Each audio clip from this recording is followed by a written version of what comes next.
Hi, this is Nancy with Red Cottage Realty, and this morning I wanted to discuss with you some things that always come up, unfortunately, which is how to protect your valuable investment from vandals, thieves, how to protect your home, but also if you have a vacant property, some things that you should consider.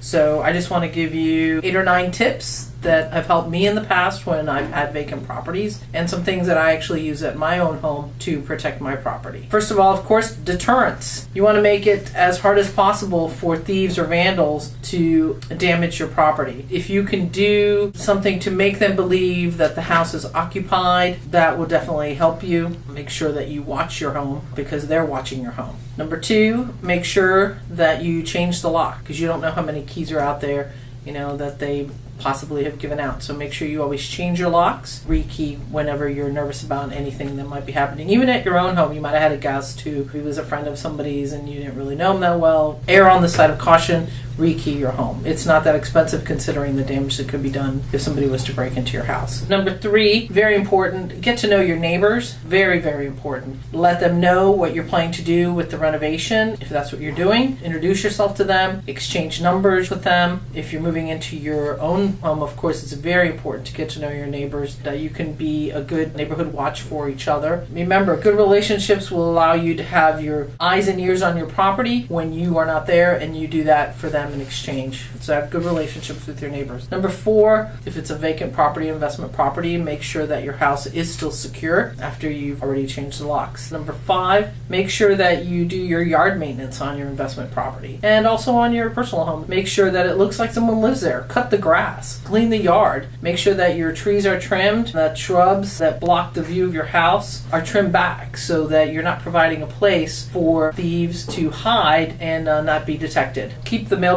empty. Pick up any newspapers that are thrown out in the street. In my neighborhood, we have this company that comes by and throws some sort of a newspaper-like publication, and they're in orange bags, and it just looks terrible. When they start to pile up, it's a sign that no one's been around for a while. Lighting is the cheapest security system that you can buy.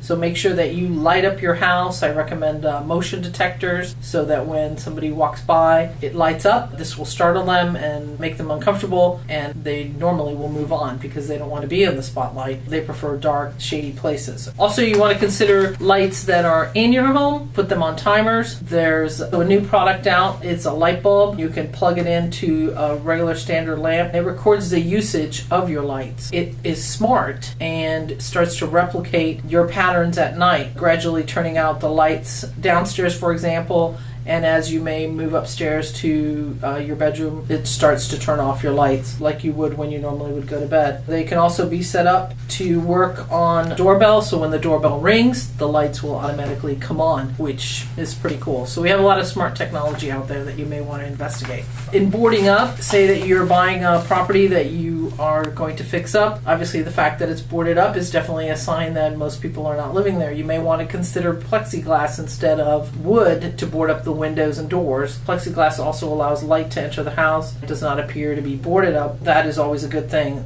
Also, your insurance companies will require you to let them know what are you doing to secure the property and what are the measures that you're taking. Think about that. I wanted to let you know about alarm systems. I just recently discovered a new product that you may be interested in. Obviously, you're going to post a sign in the yard that says you have an alarm system in your house. For a few $100s, you can get cameras, of course. This system is called Tattletale, and it has portability, so you can move it to a different property if you're finished with this particular renovation and you've sold it. It has cellular technology as well. If you don't have power and you don't have a landline, then you don't have to rely on that because it works on cellular technology. Also, it does not require you to have any contracts, and it has an onboard battery that has 20 hours of protection if the power goes out or if the phone lines are cut. The base system is very simple, but you can add up to 95 sensors. Fantastic if you had a larger property with a lot of different accesses. So the part that I really like is that it's super easy to set up and you don't have to be a genius to do it. So that's really, really good. Those are a few tips that I have for you on security. If you do even 2 or 3 of these, your property will be more secure. That's great for your home and for your investment. Have a great day. And again, thanks for joining me here at Red Cottage Realty.